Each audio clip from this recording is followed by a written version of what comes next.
جاء وجعلكم ملوكا وآتاكم ما لم يؤت أحدا من العالمين يا قوم ادخلوا الأرض المقدسة التي كتب الله لكم ولا ترتدوا على أدباركم فتنقلبوا خاسرين صدق اللہ مولانا العظیم۔ اور یاد کرو اس وقت کو جب فرمایا حضرت موسیٰ علیہ السلام نے اپنی قوم بنی اسرائیل کو، اے میری قوم یاد کرو اللہ تبارک و تعالیٰ کے ان احسانوں کو جو تم پر کیے۔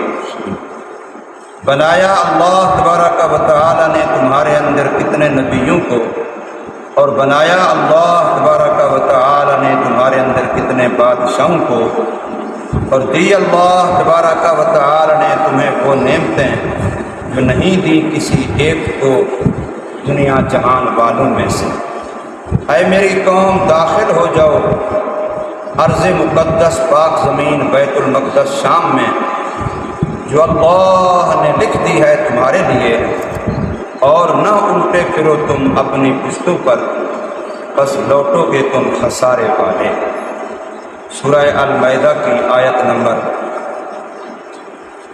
20 اور آیت نمبر 21، یہ دو آپ حضرات کے سامنے پڑھی اور ترجمہ کیا۔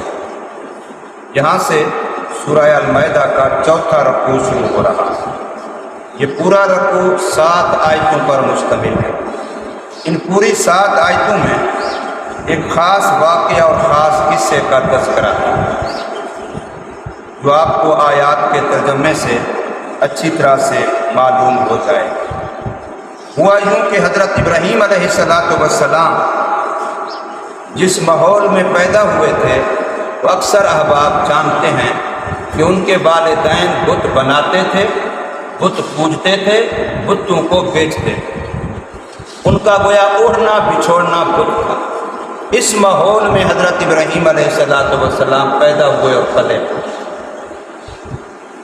اور جب اللہ نے سمجھ بوجھ دی تو نبی چونکہ پیدائشی سے پاک ہوتا ہے اس لیے انہوں نے شرک سے انکار کیا، ایک دن بھی شرک نہیں کیا، بلکہ بتوں کی آئے دن جب موقع ملا توہین۔ آخر ماں باپ ناراض ہوئے کہ بھی ہم تو یہ کام کرتے ہیں اور آپ ہمارے دین کے مخالف ہیں، ہمارے خداؤں کے مخالف ہیں۔ انہوں نے ان کے پورے بت خانے کا ہی کباڑا تھا، قرآن مجید کے اندر موجود ہے کہ سارے بت خانے کے بتوں کو توڑ دیا اور بڑے کے کندھے پر کلہاڑا رکھ دیا۔ جب قوم آئی نہیں، اس سے پوچھو کس نے مارا ہے، کس نے بے عزتی کی ہے، کس نے بے ادبی کی ہے، اس سے پوچھو، تمہارا خدا ہے، تمہیں اولاد دیتا ہے، بارش دیتا ہے، نفع نقصان کرتا ہے، بیماری صحت معاملات حل کرتا ہے، تو تمہیں اتنا نہیں بتا سکتا کہ بت خانے میں کس نے ان کو نقصان پہنچایا، تکلیف دی ہے ان کو؟ تو قوم نے سر جھکا لیا کہ بات تو کیسے ان سے پوچھیں، یہ تو مٹی کے ہاتھوں کے بنائے ہوئے ہیں، پتھروں کے بنائے ہوئے، لکڑی کے بنائے ہوئے، ہم نے خود ہی تو بنائے ہیں، یہ کون سا بولتے ہیں جواب دیتے ہیں؟ تو خیر نوبت یہاں تک پہنچی کہ ابراہیم علیہ السلام کو وقت کی حکومت کا مقابلہ کرنا، نمرود کا، اور نمرود اپنے آپ کو خدا کہتا تھا کہ میرے مقابلے میں کوئی اور طاقت نہیں۔ نتیجہ ہے کہ بہت بڑا ایک ایندھن لکڑیوں کا اکٹھا کیا گیا، آگ جلائی گئی، ابراہیم علیہ السلام کو اس چغائے نمرودی میں ڈال دیا گیا، پھینک دیا۔ اللہ تعالیٰ نے ان کی حفاظت کی، وہاں سے بھی محفوظ رہے۔ تو اللہ کی طرف سے حکم ہوا کہ یہ لوگ آپ کی بات نہیں مان رہے، نہیں سن رہے، آپ کو اذیتیں دینے، تکلیف دینے کے درپے ہیں، تو آپ یہاں سے ہجرت کریں۔ تو اب 3 آدمی، ایک حضرت سارہ جو حضرت ابراہیم علیہ السلام کی گھر والی ہیں، ایک حضرت لوط جو حضرت ابراہیم علیہ السلام کے بھتیجے ہیں، اور ایک حضرت ابراہیم علیہ السلام خود۔ بس پورے ملک میں، پورے علاقے میں یہ 3 مسلمان ہیں، دین والے، ایمان والے، انہوں نے ہجرت کی۔ اب یہ علاقہ تھا بابل کا، یہاں سے ہجرت کی، یہ ملک کے شام چلے گئے، جہاں آج کل شام ہے، بیت المقدس ہے، یروشلم ہے، وہاں چلے گئے۔ وہاں ان کی اولاد کوئی نہیں تھی، یہی 3 آدمی۔ حکم ہوا حضرت السلام کو کہ اللہ ان کو نبوت سے نوازا اور ایک علاقے کی طرف بھیج دیا کہ آپ فلاں علاقے میں جا کے اللہ کے دین کی تبلیغ کریں. وہ اپنی ڈیوٹی پہ چلے گئے. اب یہ دو رہ گئے. اللہ سے مانگ رہے ہیں یا اللہ ہماری جھولی آباد کر، اولاد دے. بڑے عرصے کے بعد، بڑا مانگنے کے بعد مختلف روایتیں ہیں، 90 سال کم از کم روایت، اس سے اوپر کی روایتیں ان کی عمر ہو گئی. اب اللہ تبارک و تعالی نے ان کو بیٹا دیا، حضرت ابراہیم علیہ السلام کو حضرت اسماعیل بیٹا دیا اتنے بڑھاپے میں. لیکن ساتھ ہی اللہ کا حکم آیا کہ اپنی اس بیوی کو اور اپنے اس بچے کو بواد غیر ذی زرع جنگل بیابان میں چھوڑ کے آؤ. سفر کرو، میں بتاؤں گا یہاں چھوڑنا ہے، تم یہاں سے روانہ ہو جاؤ شام سے. اب سفر کرتے کرتے کرتے درمیان میں کسی پڑاؤ پر معاملہ ایک واقعہ پیش آیا جن میں ان کو حضرت ہاجرہ بھی مل گئی، وہ بھی ان کو مل گئی. بہرحال یہ سفر کرتے کرتے آخر یہاں پہنچے جہاں اب مکہ مکرمہ. یہاں نے بیوی بچے کو چھوڑا، اللہ کا حکم تھا، واپس چلے گئے. اس کے بعد پھر آتے رہے جاتے رہے اور نتیجہ پھر آخر یہاں بیت اللہ کی تعمیر ہوئی. وہ بھی باپ بیٹا نے کی، کعبۃ اللہ بن گیا. یہ علاقہ آباد بھی ہو گیا، یہاں شہر بھی بن گیا. پانی کی وجہ سے اللہ نے پانی بھی دے دیا. تو حضرت ابراہیم علیہ السلام جب ملک شام میں تھے، اولاد کی دعائیں مانگ رہے تھے، تو اس وقت اللہ پاک نے ان سے ایک وعدہ فرمایا. حدیث میں آتا ہے کہ اللہ تعالیٰ نے فرمایا کہ تجھے اولاد بھی دوں گا اور تیری اولاد سے ملک شام کو آباد بھی کر دوں گا. لیکن بظاہر وہ وعدہ ان کی زندگی میں پورا نہ ہوا. حضرت یعقوب علیہ السلام حضرت ابراہیم علیہ السلام کے پوتے، یہ کنعان میں رہتے ہیں. وہاں سے حضرت یوسف علیہ السلام کا واقعہ پیش آ جاتا ہے. بھائی ان کو کنویں میں ڈالتے ہیں، کنویں سے قافلہ نکالتا ہے، پھر قافلے کو بیچ دیتے ہیں، قافلہ مصر میں لے جاتا ہے. اللہ ان کو مصر کا بادشاہ بنا دیتا ہے. مختلف لمبا واقعہ آپ نے سنا ہوا ہے. جب یہ بادشاہ بن گیا پھر ایک دفعہ، دو دفعہ، تین دفعہ بھائی گئے گندم لینے کے لیے. تو تیسری مرتبہ کے بعد تعارف ہوا. انہوں نے کہا کہ تم اپنے ماں باپ کو، میرے ماں باپ ان کو بھی یہاں لے. پھر سارا خاندان، یہ ابراہیم علیہ السلام کے پوتے اور ان کے بیٹے، یہ سارا خاندان دوبارہ کنعان سے منتقل ہو گیا مصر میں. اور مصر میں منتقل ہوا حضرت یوسف علیہ السلام کی بادشاہی ہے. یہ وہاں شاہی خاندان بن گیا. حالانکہ تھے یہ مسافر، وہاں ان کا اپنا کنبہ قبیلہ، تو مصر میں کوئی نہیں تھا. لیکن انہی کی آگے اولاد بڑھتی گئی. 12 تو یہ بھائی تھے ماشاءاللہ، حضرت یعقوب علیہ السلام کے بیٹے. آگے ان کی اولاد نسل بڑھتی گئی تو پورا ایک خاندان بن گیا. پھر نتیجہ چلتے چلتے آخر وہ دور آ گیا فرعون کا. موسیٰ علیہ السلام انہی کی نسل اولاد میں، وہ نبی ہیں، رسول ہیں. ادھر فرعون کی حکومت ہے. موسیٰ علیہ السلام سے پھر ایک بندہ مر جاتا ہے غیر ارادی طور پر. موسیٰ علیہ السلام وہاں سے اپنی جان بچانے کے لیے سفر کرتے ہیں. سفر کرتے کرتے مدین پہنچ جاتے ہیں. وہ کنویں پر بکریوں کو، بچیوں کو پانی پلانے کا واقعہ پیش آتا ہے. 10 سال شعیب علیہ السلام کی بکریاں چراتے ہیں. ان کی بیٹی سے شادی ہو جاتی ہے. پھر 10 سال کے بعد وہاں سے واپس آتے ہیں دوبارہ مصر میں. اللہ حکم دیتا ہے کہ فرعون کے دربار میں جاؤ اور اس کو ذاتی ایمان کی دعوت. یہ تبلیغ کرتے ہیں، دعوت دیتے ہیں، وہ نہیں مانتا، تقابل چل پڑتا ہے. تقابل کے بعد وہ ظلم و ستم کرتے ہیں بنی اسرائیل پر. موسیٰ علیہ السلام کی قوم پر ان کے بچوں کو قتل کرتے ہیں، عورتوں کو زندہ چھوڑتے ہیں، غلام بنایا ہوا ہے، لونڈیاں بنائے ہوئے ہیں، طرح طرح کی مصیبتیں ہیں. پھر اللہ کا حکم ہوتا ہے موسیٰ علیہ السلام تمام ایمان والے بنی اسرائیل سارے راتوں رات ہجرت کرتے ہیں. یہ ہجرت کرتے ہیں. آگے دریا والا واقعہ پیش آتا ہے. دریا ان کو راستے دے دیتا ہے. فرعون بما اپنے لوث کر کے پانی میں غرق ہو جاتا ہے. اب جب یہ آگے چلے گئے دریا سے، یہ علاقہ جو ہے، اس علاقے میں جا کے انہوں نے کچھ وقت گزارا. اب ان کے لیے 2 صورتیں تھیں. ایک ہے واپس آؤ مصر کی طرف، ایک ہے کہ آگے جاؤ شام کی طرف.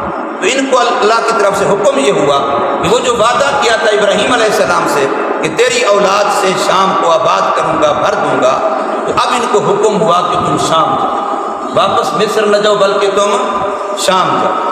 تو بنی اسرائیل کے یہ 12 بڑے بڑے قبیلے تھے.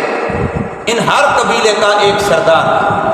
تو حضرت موسیٰ علیہ السلام نے ان 12 سرداروں کو بھیجا کہ تم جاؤ پہلے شام کے ملک کی صورتحال کا جائزہ، وہاں کے حالات کیسے ہیں، وہاں کی عوام کیسی ہے، وہاں کا کھانا پینا، رہن سہن، وہاں کی معدنیات، وہاں کی زندگی وہ کیا ہے، اس ملک کے سارے حالات کا جائزہ لے کے میرے پاس آؤ، اس کے بعد پھر دیکھیں۔ وہاں جو قوم آباد تھی شام میں اس وقت، ان کا نام عمال کا، قوم عمال کا، وہ وہاں رہتے تھے۔ وہ قوم عاد کا کوئی شاخ تھی، قبیلہ تھا، اور قوم عاد کا تذکرہ قرآن مجید کے اندر ہے۔ لمبے کھجوروں کی طرح بڑے طاقتور، پہاڑوں کو چیر دیتے تھے، فلاں فلاں، بڑے دیو شکل، بڑے موٹے تازے، بڑے لمبے چوڑے، بڑے زور آور لوگ تھے۔ یہ بھی انہی کے قوم عمال کا جو تھی، یہ انہی کی کوئی شاخ تھی۔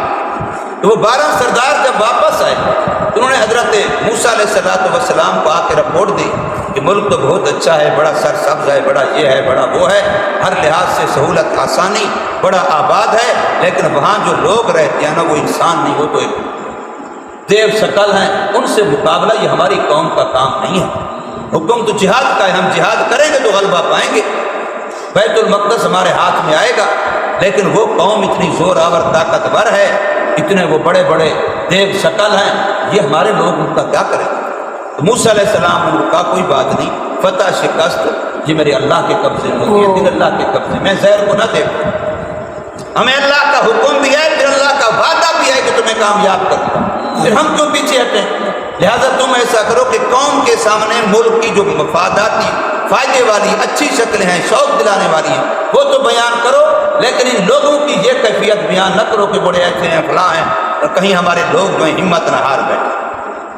لیکن روایت میں آتا ہے، حدیث میں آتا ہے، یا تفسیر میں لکھا ہے کہ 2 آدمی تو اس بات پر پکے رہے، باقی 10 نے اندر اندر میں اپنے ساتھیوں کو بتانا شروع کیا، بتانا کسی کو، جیسے اور کو کیا عادت ہوتی ہے، بات بتائی بھی آگے کسی کو نہیں بتانا، اس نے اور کو بتائی آگے کسی کو نہیں بتانا، پتہ بھی سب کو چل گیا، بتانا بھی کسی کو نہیں۔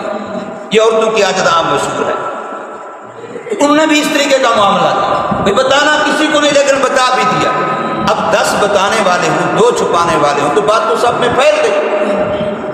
وہ 2 جنہوں نے نہیں بتایا ان کے ناموں کے بارے میں آتا ہے کہ ایک یوشع بن نون تھے جو حضرت موسیٰ علیہ السلام کے ساتھیوں میں بھی شمار ہوتے تھے، اور ایک ان میں سے کالب بن یوقن یہ تھے۔ یہ 2 بندے تھے جنہوں نے نہیں بتایا، وفادار رہے موسیٰ علیہ السلام کے ساتھ۔ نتیجہ یہ کہ جب قوم کو موسیٰ علیہ السلام نے کہا کہ چلو بیت المقدس جانے کا ہمیں حکم ہے، اللہ کی طرف سے وعدہ ہے ہمیں فتح کامیابی کا، بس ہمارا کام صرف جانا ہے، باقی ان کے دلوں میں ہمارا روب ڈالنا، ان کو شکست دینا، ان کو ملک چھوڑنے پہ بھگانا، یہ میرے اللہ کا کام ہے، دل تو اللہ کے قبضے میں ہے، ہمت کرو۔ تو یہاں پر اسی رکوع کے اندر اگلی آیات میں آ رہا ہے، قوم نے پہلے تو یہ کہا کہ بھئی ہم نے سنا ہے وہاں تو بڑے جبارین رہتے ہیں، لہذا ہم نہیں جاتے، جب تک وہ وہاں ہیں ہم نہیں جاتے، وہ وہاں سے نکل جائیں، علاقہ خالی ہو جائے، پھر کوئی نہ ہو تو ہم شیر، پھر ہم پہنچ جائیں، جب تک وہ ہیں اس وقت تک ہم نہیں جاتے۔ موسیٰ علیہ السلام نے مزید سمجھایا، جب زیادہ اصرار کیا کہنے لگے، اذهب انت و ربک، تو جا تیرا خدا جائے، جنگ کرو، ہم یہاں بیٹھے ہیں، جب ہم سنیں گے تم کامیاب ہو گئے ہو، جنگ جیت لے، پھر ہم بھی آ جائیں۔ یہ بھی اگلی آیات میں اسی رکوع کے اندر آ رہا ہے۔ اور رسول اللہ صلی اللہ علیہ وسلم کے صحابہ نے پہلی اسلام کی جب غزوہ بدر ہوا تھا تو اس وقت حضور صلی اللہ علیہ وسلم بڑے پریشان تھے کہ میرے پاس 313 ہیں، ادھر 1000 ہیں، میرے والے خالی ہاتھ ہیں، وہ اسلحے والے ہیں، میرے والے تم جس علاقے کی طرف آ کے جو زمین ہماری وہ ریتلی ہے، پاؤں پھسلتے ہیں، دھنستے جاتے ہیں، بندہ دوڑ نہیں سکتا، ان کی طرف علاقہ جو وہ میرا صاف ہے، تو جب سارے اسباب کامیابی کے ان کے پاس ہیں بظاہر، تو یا اللہ میری تو پونجی زندگی کی یہی ہے، یہ 313، اگر یہ بیچارے شہید ہو گئے، ہلاک ہو گئے، تیرا نام و نشان کو نہیں لے گا، تیری عبادت والا تو نہیں رہے گا۔ تو اس وقت صحابہ نے کہا تھا یا رسول اللہ ہم وہ نہیں ہیں جو موسیٰ علیہ السلام کے ساتھیوں نے کہا تھا کہ تو جا تیرا رب جائے، جا کے لڑو، ہم وہ ہیں کہ ہم آخری قطرے تک بھی آپ پر قربان کریں۔ یہ صحابہ کرام نے باقاعدہ اس وقت حضور صلی اللہ علیہ وسلم کے سامنے اس بات کو فرمایا تھا۔ خیر وہ قوم تو تیار نہ ہوئی، تو اس کی سزا یہ ہوئی ان کو کہ 40 سال یہ اسی علاقے میں گھومتے رہے، روزانہ صبح کو چلتے کہ جی ہم مصر واپس جا رہے ہیں، شام مجھے دیکھتے وہیں کھڑے ہیں جہاں سے چلے۔ اس کو میدان تیہ کہتے ہیں۔ یہ سزا کے طور پر تھا ان کا۔ وہاں بظاہر کوئی پانی نہیں تھا، اللہ نے موسیٰ علیہ السلام اور ان دو بندوں کی برکت سے، جو دو موسیٰ علیہ السلام کے مطیع تھے، ان دو اور دو یہ بھائی تھے، حضرت موسیٰ علیہ السلام، حضرت ہارون علیہ السلام، ان چار بندوں کی برکت سے اللہ تبارک و تعالیٰ نے اس نافرمان قوم کو بھی کتنی نعمتیں دی ہیں۔ پانی کی ضرورت ہے، اللہ نے پتھر میں سے 12 چشمے ڈالے۔ سائے کی ضرورت ہے، درخت نہیں ہے، اللہ نے بادل مقرر کر دیا۔ ان کے کپڑے جسم پر جتنے ہیں وہ میلے نہیں ہوتے، کسی کا کپڑا چھوٹا نہیں ہوتا، 40 سال میں کسی کا کپڑا پرانا نہیں۔ اور کھانے پینے کے لیے من و سلوہ بنا بنایا دسترخوان ہر ایک کے سامنے آتا۔ 40 سال 4 نیک بندوں کی وجہ سے ہزاروں کی تعداد قوم پلتی رہی، باوجود نافرمانی کے۔ یہ دین کی برکت، یہ نیک لوگوں کی برکت ہوتی۔ ایک نیک بندہ پورے علاقے کے لیے پتہ کتنی آفتوں سے بچنے کا ذریعہ بن جاتا ہے۔ اس لیے میں نے کئی مرتبہ بتایا کہ تفسیر بیضاوی شریف ہماری تفسیر کی کتاب ہے۔ سورۃ فاتحہ کی تفسیر جہاں حضرت امام بیضاوی نے مکمل کی ہے، آخر میں جو حدیث لائے ہیں، یہاں میرے پاس بیضاوی شریف رکھی ہے، آخر میں جو حدیث لائے وہ یہ لائے ہیں کہ اللہ تبارک و تعالیٰ کسی علاقے کے لوگوں کی نافرمانیوں کی وجہ سے، گناہوں اور بدعمالیوں کی وجہ سے ان پر عذاب کا فیصلہ فرماتے ہیں، فرشتوں کو آرڈر فرماتے ہیں کہ اس علاقے پہ عذاب بھیج دیا جائے، لیکن بعد میں پتہ چلتا ہے، اللہ کو ویسے علم ہوتا ہے، اللہ صرف بتلانا چاہتا ہے کہ اس علاقے میں فلاں بندے وہ ہیں جو دین پڑھنے والے ہیں، دین سکھانے والے ہیں، قرآن والے ہیں، تو اللہ تبارک و تعالیٰ ان کی وجہ سے پورے علاقے سے عذاب ختم فرماتا ہے۔ یہ باقاعدہ حدیث پاک لکھی ہوئی ہے تفسیر بیضاوی کے اندر، اور جو سورۃ فاتحہ کی تفسیر کی ہے اس کی آخری یہی حدیث ہے۔ تو اللہ تبارک و تعالیٰ نے ان 4 کی برکت سے ان سب لوگوں کے نام اعمال بد پر بھی پردہ ڈالا، باوجود نافرمان ہونے کے ان کو کتنی نعمتوں سے نوازا۔ اور نتیجہ یہ کہ جہاں موسیٰ علیہ السلام بھی فوت ہو گئے، ہارون علیہ السلام بھی فوت ہو گئے، اور یہ قوم جو اس وقت نافرمانی کر، ان کے جو بڑے بڑے تھے وہ تقریباً سارے فوت ہو گئے۔ ان کے جو اس وقت بچے تھے یا جو نئی نسل پیدا ہوئی، پھر اللہ تبارک و تعالیٰ نے ان کو ہمت دی، انہوں نے پھر یہاں سے جہاد کا سفر کیا۔ حضرت یوشع بن نون کے ساتھ تھے، اور آگے نہر آئی، پھر نہر میں ان کا امتحان ہوا کہ اس نہر سے کسی نے پانی نہیں پیا سوائے اس کے کہ ایک دو گرمی کا موسم ہو، پیاس لگی ہوئی ہو، ٹھنڈا پانی آگے سامنے موجود ہو، ایک آزمائش کی اللہ کی طرف سے۔ تو وہاں بھی آتا ہے سوا تھوڑے سو کے باقی سب نے پیا۔ اب جتنوں نے پیا سب نے کہا ہم تو نہیں لڑ سکتے، جنہوں نے نہیں پیا انہوں نے کہا ہم ہمت کرتے ہیں، ہمیں کوئی مسئلہ نہیں، کتنی چھوٹی چھوٹی جماعتیں بڑی بڑی جماعتوں پر غالب اللہ نے کر دی ہیں تو ہم لڑتے ہیں۔ یہ گئے، پھر اللہ نے ان کے سامنے ملک شام کو فتح عطا فرمائی، بیت المقدس ان کے قبضے میں دیا، اور اعمال کا وہاں سے بے دخل ہو گئے۔ اس طریقے سے گویا حضرت ابراہیم علیہ السلام سے وہ کیا ہوا وعدہ اللہ نے اس زمانے میں آ کر کے پورا کیا کہ ان کی اولاد سے در اولاد سے اس شام کو آباد کیا، اور شام کی زمین کو ہی قرآن نے 2 جگہ پر ارض مقدس کہا ہے۔ سب سے زیادہ انبیاء اس علاقے میں ہیں، سب سے زیادہ انبیاء مدفون اسی علاقے میں ہیں، سب سے زیادہ آسمانی کتابیں صحیفے اس علاقے میں آئے۔ اس لیے دجال کی قلعہ کما کے لیے جو لشکر اٹھے گا، جو اقدام کرے گا، وہ وہیں سے اٹھے گا۔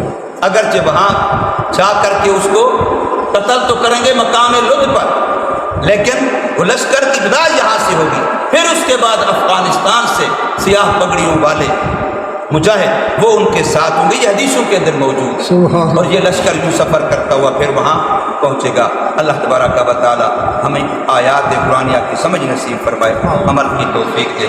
مختصر قصہ بیان